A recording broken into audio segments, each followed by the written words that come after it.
Scott land کے شہر Glasgow میں Pakistan Tehreek Insaf waste of Scott land کے صدر صوفی علی احمد نے پریس کانفرنس کی، جس میں Tehreek Insaf asset of Scott land کی فوزیہ بٹ اور دیگر کارکنان نے شرکت کی۔ پریس کانفرنس میں صدر صوفی علی احمد نے کہا کہ بھارت نے پلوامہ خودکش حملے کا الزام پاکستان پر عائد کیا ہے، جو کہ سراسر غلط ہے۔ بھارت پاکستان پر جنگ مسلط کرنا چاہتا ہے، مگر ہم امن کا پیغام دیتے رہیں گے۔ اس کا مطلب ہرگز یہ نہ سمجھا جائے کہ ہم کمزور ہیں۔ ہماری مسلح افواج منہ توڑ جواب دینے کے لیے تیار کھڑی ہے۔ ہندوستان جو ہے یہ اس طرح کی چیزیں کرتا ہے، جبکہ دوسری طرف ہم اگر اپنی قوم کی طرف دیکھیں تو الحمدللہ ہمیں بہت زیادہ اطمینان ہے کہ ہماری قوم پاکستانی ہر دفعہ اور اس دفعہ بھی بڑے دلیرانہ، جس طرح ہوتا ہے نا، ایک دوسرے سے پوچھتے ہیں کہ جناب جنگ کتنے بجے لگنی ہے، وہ والی حساب ہے۔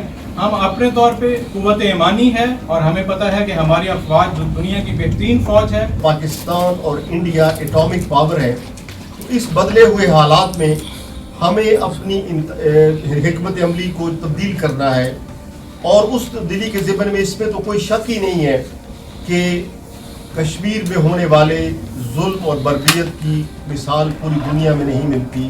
بھارتی افواج نے نہتے کشمیریوں پر ظلم کے پہاڑ توڑ دیے ہیں۔ ہم مطالبہ کرتے ہیں کہ کشمیریوں کو حق خود ارادیت دیا جائے اور اقوام متحدہ کی قراردادوں پر عمل کیا جائے۔ اس پریس کانفرنس میں صوفی علی احمد، سمی رانا، عمر برلاس، پرنس وسیم، طارق شبیر، وقاص رؤف، سائرہ بانو اور فوزیہ بٹ نے شرکت کی۔ Farid Ansari, UG news, Scott land.